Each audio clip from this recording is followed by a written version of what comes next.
Hello everyone, my name is Alka. Welcome to Yutika study solution. Guys, आज का video है हमारा अगेन इकोनॉमिक सीरीज़ है। आज हम वीडियो 6 की बात करने वाले हैं। अगर आपने हमारे प्रीवियस वीडियोस 1 2 3 4 5 नहीं देखे हैं तो जाके प्लीज़ वॉच कर लीजिए, क्योंकि तभी आपको ये टॉपिक समझ में आएगा। तो आइए स्टार्ट करते हैं। इलास्टिसिटी ऑफ डिमांड के टाइप्स। इलास्टिसिटी ऑफ डिमांड क्या है, ये हमने वीडियो 5 में कवर कर लिया। आज हम पढ़ने वाले हैं उसके टाइप्स। टोटल जो टाइप्स होते हैं इलास्टिसिटी के, मेन जो टाइप्स होते हैं वो होते हैं 3 टाइप्स यहाँ पे। जैसे आप देख सकते हैं, एक है अपना प्राइस, इनकम और तीसरा है क्रॉस। तो कितने टाइप्स हैं? 3 टाइप्स हैं। एक है प्राइस, सेकंड है इनकम और थर्ड है अपना क्रॉस। तो आइए एक एक करके हम इनको समझते हैं। सबसे पहले हम बात करेंगे प्राइस इलास्टिसिटी ऑफ डिमांड की। तो प्राइस इलास्टिसिटी ऑफ डिमांड क्या होती है?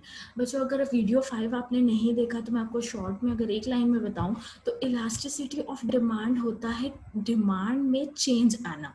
ठीक है, अब डिमांड 2 वेरिएबल से मिलके बना है।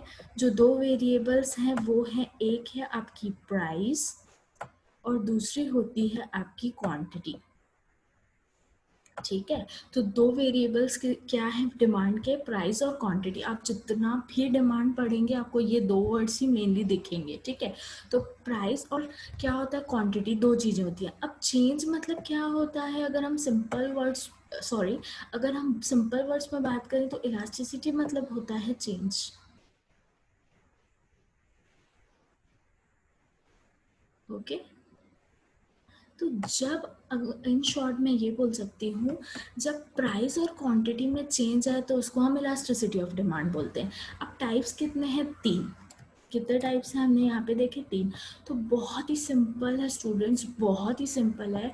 जब प्राइस में चेंज आएगा तो वो होगा प्राइस इलास्टिसिटी ऑफ डिमांड। जब इनकम के कारण डिमांड में चेंज आएगा तो इनकम इलास्टिसिटी ऑफ डिमांड। और क्रॉस होता है 2 तरीके से होता है जो हम आगे देखते हैं। तो देखिए, अब एक एक करके समझते हैं।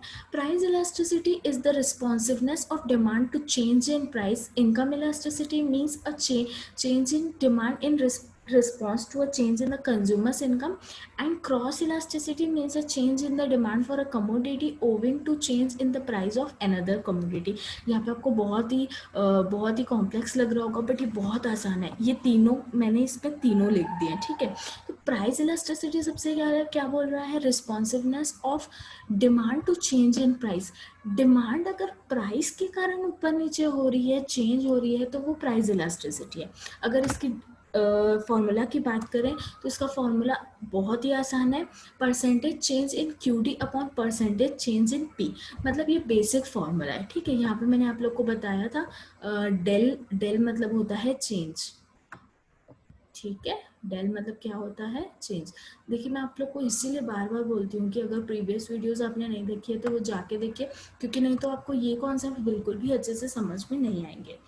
अब अगर सपोज डिमांड में चेंज हो रहा है प्राइस को लेकर के, ठीक है, हमारा यहाँ पे मेन चीज क्या है कि अगर प्राइस की वजह से डिमांड में चेंज हो रहा है तो वो प्राइस इलास्टिसिटी ऑफ डिमांड है।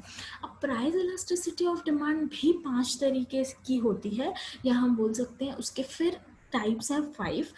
कौन कौन से टाइप्स हैं? Unitary, perfectly elastic, perfectly in elastic, relatively elastic और रिलेटिवली इन इलास्टिक। ठीक है, तो गाइस यहाँ पे मैंने डिग्री ऑफ प्राइस इलास्टिसिटी लिया है, जो मैंने टाइप्स मैंने आपको बताए।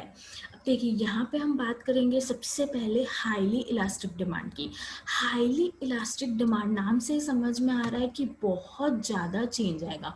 हाईली मतलब बहुत हाईएस्ट चेंज आएगा इसमें डिमांड में। ठीक है, तो इसको हम क्या बोल रहे हैं? ईपी। ईपी मतलब इलास्टिसिटी ऑफ प्राइस। ईपी मतलब इलास्टिसिटी ऑफ क्या होगा? प्राइस। यहाँ पे नीचे पी लिखा है ना, तो प्राइस की वजह से हम बात कर रहे हैं, तो इलास्टिसिटी ऑफ प्राइस। ये कहाँ देखने मिलता है? लग्जरीज में। जैसे देखिए, लग्जरीज मतलब क्या होती है? कार। ठीक है, मतलब कार एक सिंबल है लग्जरी का, तो ये हाईली इलास्टिक डिमांड है। यूनिटरी मतलब जब elasticity of price equals to 1 होगी, 1 होगी एब्सोल्यूट टर्म्स में। ठीक है, रिलेटिवली इनइलास्टिक मतलब यहाँ पे बिल्कुल नो चेंज दिखता है नेसेसिटीज। जैसे सपोज फूड की प्राइस अगर बहुत ज़्यादा चेंज हो गई तभी भी हमको उसको खरीदना पड़ेगा, तो ये रिलेटिवली इनइलास्टिक डिमांड है। गाइस, इन सब आपको अच्छे से पढ़ के मुझे कमेंट सेक्शन में आपको इन सबके एग्जाम्पल लिख के देने हैं। अगर मैं यहाँ पे इतनी मेहनत कर रही हूँ, आपके लिए स्लाइड बना रही हूँ, तो आप भी अपने लिए हार्ड वर्क कीजिए और मुझे ये बताइए कि ये जो बाकी के 2 टाइम्स बचे इनका क्या मतलब है। प्लस ये जो मैंने बताया है आपको, ये आपको अच्छे से पढ़ाई करके मुझे बताना है। इन सबके मेरे को एग्जाम्पल्स आप बताइएगा और पढ़ के प्लीज़ मुझे बताइएगा कि आपको समझ में आया कि नहीं। अगर नहीं समझ में आता है तो again we will make a separate video on that, ठीक है। अब नेक्स्ट टॉपिक होता है यहाँ पे, नेक्स्ट जो सेकंड टाइप है वो है income elasticity of demand. Income Y से डिनोट होता है, ये आपको अच्छे से याद रखना है। कौन सा इनिशियल हम यूज करते हैं इनकम इलास्टिसिटी ऑफ डिमांड के लिए? वाई, ठीक है। तो वाई होता है, अब देखिए वाई मतलब यहाँ पे देखिए डेल वाई लिखा है मतलब इनकम। यहाँ पे हमने फॉर्मूला में क्या यूज किया था? यहाँ पे हमने पी यूज किया था। यहाँ पे हम क्या यूज कर रहे हैं? वाई, ठीक है। तो इनकम में क्या यूज होगा? वाई यूज होगा और प्राइस में पे यूज होगा। तो आपको फॉर्मूला भी बहुत आसानी से याद हो जाएगा अगर आप बेसिक पकड़ के चलते हैं तो। अब मैंने क्या लिखा है देखिए, ये हैंड रिटन नोट्स है। Income elasticity of demand where income is equals to Y, del Y is equals to change. जैसे मैंने बताया ट्राइंगल मतलब चेंज होता है। जब इनकम में चेंज आता है तो हम क्या करते हैं? डिमांड में चेंज करते हैं। जैसे देखिए हम यहाँ पे 3 टाइप्स लिख के रखे हैं, ठीक है। एक है नेगेटिव, पॉजिटिव और जीरो। अब जीरो चेंज कब आएगा? अगर इनकम में चेंज आ रहा है तो फूड पर या इलेक्ट्रिसिटी या वाटर कंजम्पशन में चेंज आता है कि अगर आपकी इनकम चेंज हो जाती है? नो, इनकम चेंज भी हो जाती है तो भी वाटर कंजम्पशन में चेंज नहीं आता। पॉजिटिव चेंज में क्या आता है? जैसे सपोज अगर हमारी इनकम बढ़ गई, यहाँ पे मतलब इनकम वो हो रही है, ठीक है, राइज हो रही है, तभी पॉजिटिव लिखा है मैंने। Associated with luxury goods, for example when my income rises I buy more vacations abroad. बाहर जाने के लिए हम क्या करेंगे? ज़्यादा वो करेंगे क्योंकि यहाँ पे हमारी इनकम बढ़ गई है। तो हम इस पर पॉजिटिव इफेक्ट देखेंगे कि हम इनकम को और कहाँ कहाँ यूज़ कर सकते हैं। तो कहाँ यूज़ कर सकते हैं? हम अब्रॉड की ज़्यादा टिकट्स खरीद रहे हैं। नेगेटिव क्या आएगा कि हम इंफीरियर प्रोडक्ट्स को कभी नहीं खरीदेंगे। ये भी एक इफेक्ट आता है इनकम में चेंज आने पर। तो इनकम इलास्टिसिटी ऑफ डिमांड क्या है बच्चों? इनकम इलास्टिसिटी ऑफ डिमांड वो है जो इनकम के कारण चेंज आता है हमारी डिमांड में, उसको हम इनकम इलास्टिसिटी ऑफ डिमांड बोलते हैं। यहाँ पे इनकम यूज किया है, इनकम की जगह आप और क्या लिख सकते हैं? वाई, ठीक है। तो यही था, it expresses the relationship between income and quantity. तो ये हमारा था इनकम इलास्टिसिटी। अब जो थर्ड टाइप है, ये है हमारा थर्ड टाइप। थर्ड टाइप क्या है बच्चों? थर्ड टाइप हमारा है cross elasticity of demand. Cross, ठीक है। क्रॉस कैसे बनता है? ऐसे बनता है क्या? है ना? बोलोगे मैम आप बहुत जल्दी बात करते हो, आप लोग ये सोचोगे। बट क्रॉस बनाने के लिए हमको कितनी लाइन खींचनी पड़ी? 2। इसका ये मतलब है कि यहाँ पे 2 चीज़ों की ज़रूरत पड़ती है। 2 मतलब या तो सब्स्टिट्यूट गुड्स की ज़रूरत पड़ती है या तो कॉम्प्लीमेंट्री की गुड्स ज़रूरत पड़ती है। आप ऐसे इसको याद कर सकते हो। बहुत ही सिली सिली बातों से ही आप चीज़ों को याद कर सकते हो। अगर आप बहुत ही हाई फाई चीज़ों में जाओगे तो आपको वो चीज़ याद नहीं रहेगी। क्रॉस इलास्टिसिटी मतलब क्रॉस मतलब 2 लाइन लगती है क्रॉस करने में। तो मतलब यहाँ पे कौन सी चीज़ें रिलेटेड हैं? एक है सब्स्टिट्यूट गुड्स और दूसरा है कॉम्प्लीमेंट्री गुड्स। सब्स्टिट्यूट गुड्स क्या होते हैं एंड कॉम्प्लीमेंट्री गुड्स क्या होते हैं, ये प्रीवियस वीडियो में मैं ऑलरेडी समझा चुकी हूँ। अगर आपको नहीं पता तो आप उस चीज़ को देख लीजिए और पढ़ने की उसमें थ्योरी पढ़िए कि सब्स्टिट्यूट और कॉम्प्लीमेंट्री क्या होते हैं। देखिए अब इसका मतलब हम जानने की कोशिश करते हैं। Cross elasticity of demand, cross elasticity of demand is the proportionate change in the quantity of x demanded resulting from a given relative change in the price of y। मतलब यहाँ 2 गुड्स की बात होती है बच्चों, 2 गुड्स की बात होती है कभी भी, या तो सब्स्टिट्यूट या कॉम्प्लीमेंट्री में कितने गुड्स की बात होती है? 2 गुड्स की। एक गुड को हम ले रहे हैं x और दूसरे गुड को ले रहे हैं y, ठीक है।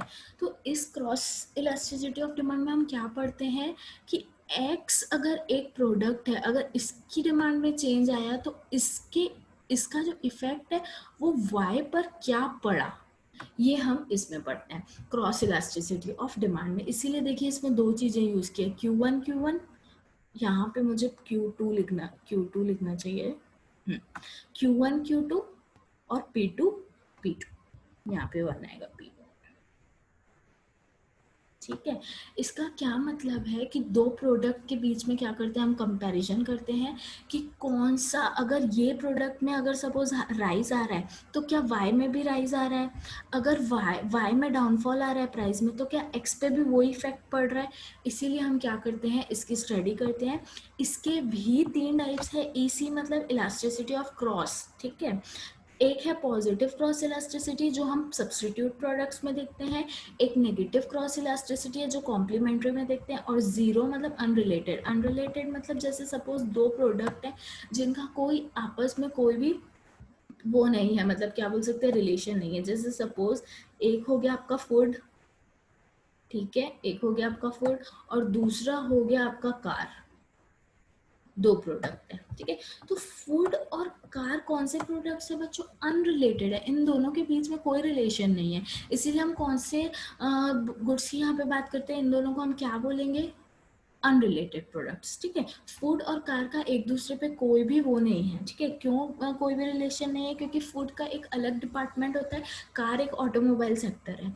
अगर हम रिलेटेड प्रोडक्ट्स की बात करें तो ये दोनों आएंगे जो आपको मुझे पढ़ के बताने हैं कि आपको समझ में आया कि नहीं, ठीक है। तो ये क्रॉस इलास्टिसिटी ऑफ डिमांड था। तो बेटा बच्चों यही हमारा आज का वीडियो था, और 3 टाइप्स मैंने समझाए हैं। जो 3 टाइप्स हैं वो हैं प्राइस, इनकम एंड क्रॉस। ये तीनों बहुत ही आसान है। प्राइस के 5 टाइप्स होते हैं और क्रॉस के 3 टाइप्स होते हैं। आपकी बुक में हो सकता है इसका कॉन्सेप्ट थोड़ा सा चेंज हो, बट बेसिक यही रहेगा। तो हमारा वीडियो आपको कैसा लगा ये आपको हमेशा, जैसे मैं बोलती हूँ, कमेंट करके बताना है, और आगे की क्वेरीज बतानी है कि आपको कौन सी चीज़ और चाहिए एज अ वीडियो हम आपको दे सकें। प्लस आप हमें सजेशंस दीजिए कि कौन सी चीज़ आपको अच्छी नहीं लगी, या कौन सा ऐसी चीज़ है जो हम अपनी वीडियोस में इम्प्रूव कर सकते हैं। तो thank you so much guys, subscribe our channel for more videos like this in commerce stream. If you are having any doubt you can comment down and like share as much as possible, because आपका एक share हो सकता है, जो बच्चा कभी school नहीं जा पा रहा है, फॉर प्राइवेट देना पड़ रहा है उसे, फॉर फाइनेंशियल कोई प्रॉब्लम है, तो आपका हो सकता है एक शेयर उसकी एजुकेशन में हेल्प कर दे और हम किसी की बहुत ही अच्छे से मदद कर दें। तो please thank you and have a nice day, और प्लीज़ सब्सक्राइब कीजिए हमारे चैनल को।